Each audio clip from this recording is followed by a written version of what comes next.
ভয় পাইও না, আমার রব রাস্তা করে দিবে।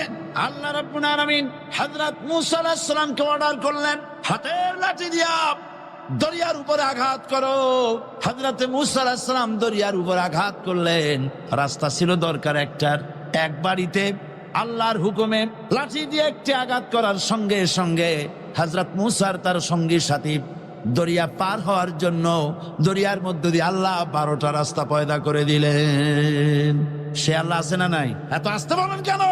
ভয় পাওয়ার কারণ আছে। রাষ্ট্র শক্তি বাধা দিয়েছে সমস্ত নবীদেরকে। কেন? নবীদের চরিত্র খারাপ? জোরে বলেন, নবীদের চরিত্র খারাপ?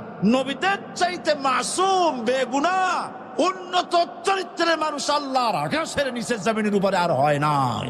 তোমরা যে সব নেতাদের পিছনে দৌড়াও, অমুকের সৈনিক, নেতা নেতা করে মরো, এইসব নেতা যাদের পিছনে দৌড়াও, এই নেতাগুলি, আমি জিজ্ঞেস করি আপনাদেরকে, এই নেতাগুলি জীবনে একবার